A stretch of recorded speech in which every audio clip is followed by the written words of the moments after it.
রাসূল সাল্লাল্লাহু আলাইহি ওয়াসাল্লাম বলেন, অবশ্যই মহান আল্লাহ তাআলা জালিমকে সুযোগ দেন, এরপর তিনি যখন তাকে পাকড়াও করেন তখন তাকে আর ছাড়েন না।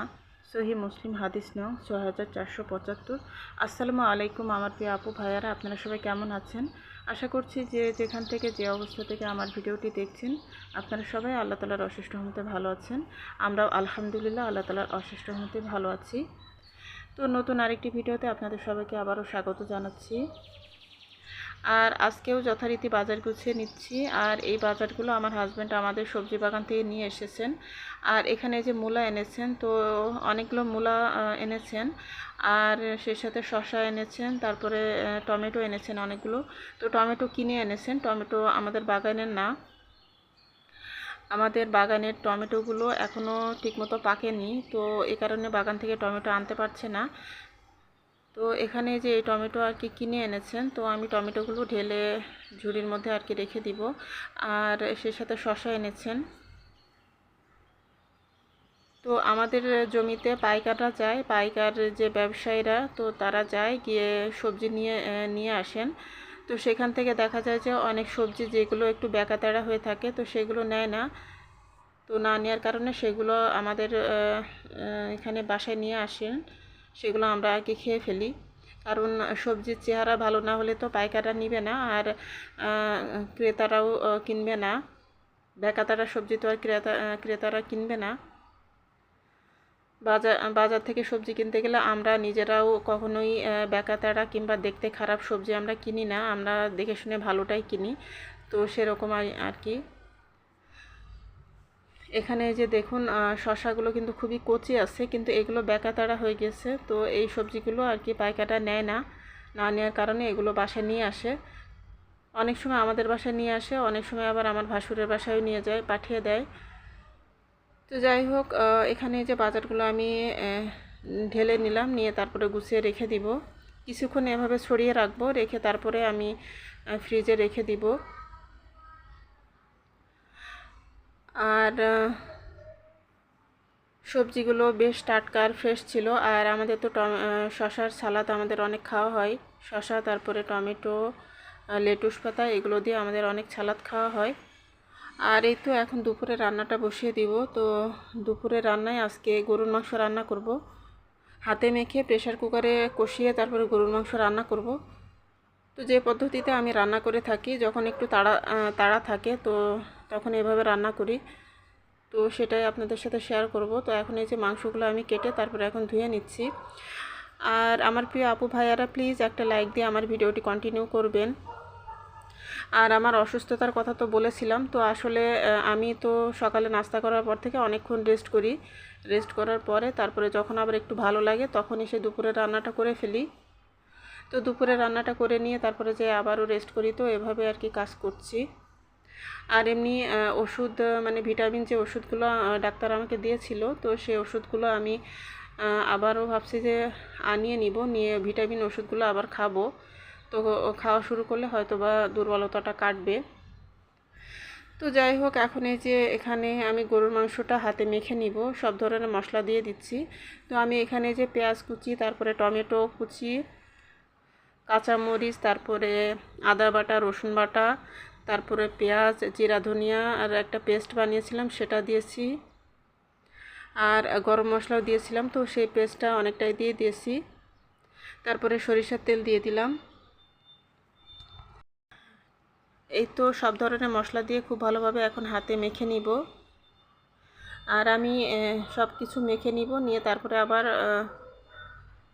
প্রেসার কুকারের মধ্যে আবারও কিছুটা তেল দিব, দিয়ে তারপরে আমি মাংসটা বসাবো। তো আপনারা দেখতে থাকুন, হয়তো আপনাদের কাছে ভালো লাগতেও পারে। আর এই তো আমি সব ধরনের মশলা দিয়ে খুব ভালোভাবে এখন হাতে মেখে নিয়ে তারপরে আমি মাংসটাকে বসিয়ে দিব। আর আমার প্রিয় আপু ভাইয়ারা, দয়া করে প্লিজ আমার ভিডিওতে যদি নয়েজ আসে তাহলে তার জন্য ক্ষমা সুন্দর দৃষ্টিতে দেখবেন। আসলে দিনের বেলায় যেহেতু ভয়েস দিই, তো আগে অবশ্য রাতের বেলা দিতাম, কিন্তু এখন আর রাতের বেলা আসলে এডিটিংয়ের কাজটা শেষ করতে পারি না। তো দেখা যায় রাতের বেলা এডিট করে রাখি, আর পরদিন সকালবেলা আমি ভয়েস দিই, তো তখন দেখা যায় যে চারিদিক থেকে এই যে কুকুরের ডাক, তারপরে বিভিন্ন ধরনের তরকারিওয়ালা মুরগিওয়ালা তো একের পর এক আসতেই থাকে। তো এই সমস্ত কারণে আসলে অনেক ধরনের নয়েজ আসে, তো আপনারা প্লিজ ক্ষমা সুন্দর দৃষ্টিতে দেখবেন। তো এখানে এই যে আমি গরুর মাংসটাকে হাতে খুব ভালোভাবে মেখে নিয়েছি, নিয়ে তারপরে এখানে এই যে আমি প্রেসার কুকারের মধ্যে পরিমাণ মতো সরিষার তেল দিয়ে তারপর কিছুটা গরম মশলা দিয়ে দিয়েছি, দিয়ে তারপরে আমি মাংসটা দিয়ে দিয়েছিলাম, দিয়ে তারপরে খুব ভালোভাবে এখন এই যে আমি কষিয়ে নিচ্ছি। আর এভাবে কষিয়ে তারপরে প্রেসার কুকারে মাংস রান্না করলেও কিন্তু খেতে অনেক ভালো লাগে।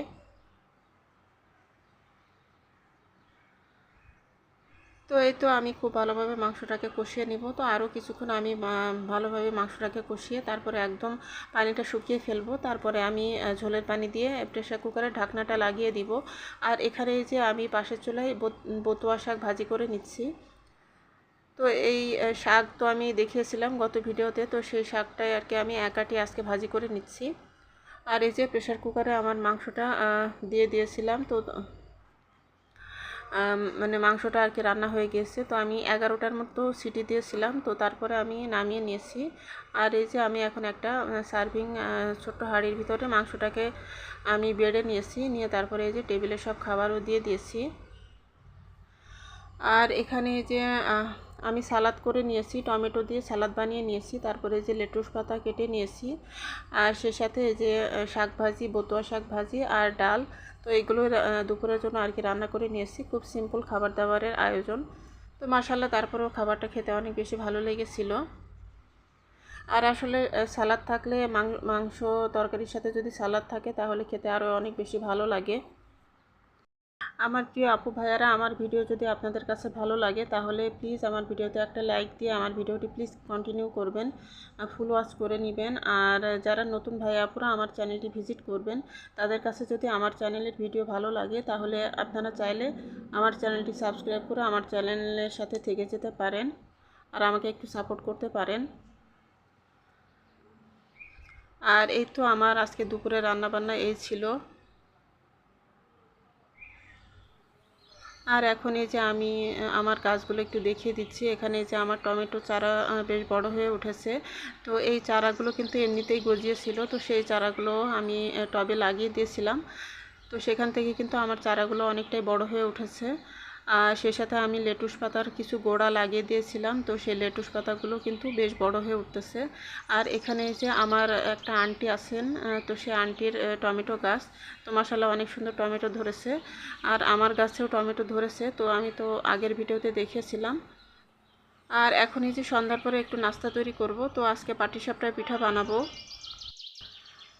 তো পাটিসাপটা পিঠার যে ভেতরের যে খিরসা, তো সেই খিরসাটা আমি তৈরি করে রেখেছি। আর এখন এই যে ব্যাটার তৈরি করে নিয়েছি। তো এখানে যে 1 কাপের মতো আমি ময়দা দিয়েছি, আর 1 কাপের মতো চাউলের গুঁড়া দিয়েছি, দিয়ে তারপরে আমি ব্যাটারটা তৈরি করে নিয়েছি। আর এখানে যে আমি একটা মানে একটা প্যানের মধ্যে ব্যাটারটা দিয়ে তারপরে পরিমাণ মতো একটা ছোট রুটি তৈরি করে নিয়েছি। তারপরে এখন এই যে খিরসাটা দিয়ে দিলাম, দিয়ে ফোল্ডিং করে নিব। তো ফোল্ডিং করে নিলে হয়ে যাবে, কিন্তু সমস্যা হয়েছিল যে আমার আসলে এই ননস্টিকের যে প্যানগুলো, তো এইগুলো আসলে এখন আর ননস্টিকই নেই, এখন নষ্ট হয়ে গিয়েছে। তো এখন আর এগুলোতে মানে কোনো কিছু সেভাবে করা যায় না, দেখা যায় যে নিচে থেকে লেগে যায়। তো এই কারণে আমার এই পাটিসাপটার পিঠাটা তৈরি করতে আসলে অনেক বেশি ঝামেলা হয়েছিল। তারপরেও আসলে মোটামুটি আর কি হয়েছে, তো বেশ কয়েকটা আর কি ভেঙে চুরে গিয়েছিল। তো যাই হোক, তারপরে সবগুলো আর কি তৈরি করে নিয়েছি। আর আমার পাশের ফ্ল্যাটের ভাবির বাসায়ও আমি পাঠিয়েছিলাম।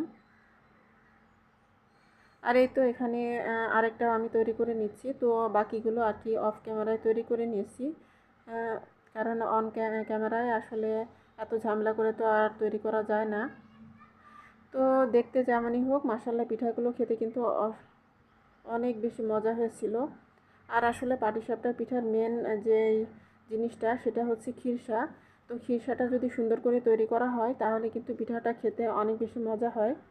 আর এই পিঠাটা দেখুন অনেকটা সফট হয়েছে, পিঠাটা কিন্তু খুবই সফট হয়েছে আর খেতে কিন্তু খুবই মজা হয়েছিল।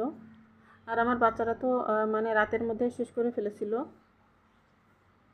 আর এই তো আমার সবগুলো পিঠা তৈরি করা হয়ে গেছে। এখন এই যে আমি পিঠাগুলোকে আর কি দিয়ে দিব বাচ্চাদেরকে। অনেক ঝামেলা করে অবশ্য আমার পিঠাগুলো তৈরি করতে হয়েছে, কিন্তু তারপরে খাওয়ার সময় খুবই ভালো লেগেছে।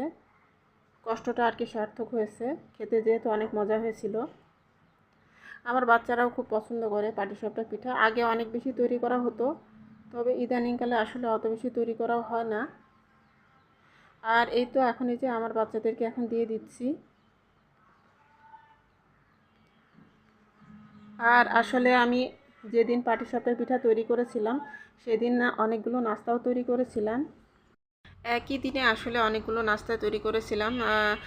পাটিসাপটা পিঠা, তারপরে ম্যাঙ্গো মিল্কশেক, তারপরে মাছের ডিমের পাকোড়া। তো একই দিনে কিন্তু সবগুলো নাস্তা আমি তৈরি করেছিলাম। তো এক একটা ভিডিওর সাথে অল্প অল্প করে আমি জুড়ে দিয়েছি। আর আজকের ভিডিওতে আমি পুরোটা আর কি দেখাবো যে কি কি আমি তৈরি করেছিলাম। তো আসলে দেখা যায় যে প্রত্যেক দিন তো নাস্তা তৈরি করতে ভালোও লাগে না, আর নাস্তা তৈরি করা লাগেও না। দেখা যায় যে আমার মেয়েরাও অনেক সময় নাস্তাটা তৈরি করে নেয়, তো এই কারণে আমার সবসময় তৈরি করা লাগে না। তো আমি যখন তৈরি করি তখন আর কি একটু বেশি করে করি। আর এই তো এখানে এই যে ম্যাঙ্গো মিল্কশেকটা, আর এই যে পাটিসাপটা পিঠা, তারপর ডিমের পাকোড়া, এগুলো ওই যে আমি ভাবির বাসায় পাঠিয়ে দিব। আর এখানে যে আমার বাচ্চারাও পিঠাগুলো খেয়ে নিয়েছে। আর এই যে এগুলো আছে, আর আমার হাজব্যান্ডও একটা খেয়েছে। তো খেয়ে তো আমার হাজব্যান্ড বাইরে চলে গিয়েছেন। তো এই ছিল আজকের মতো আমার ভিডিওতে। আজকের মতো বিদায়। আল্লাহ হাফেজ, আসসালামু আলাইকুম।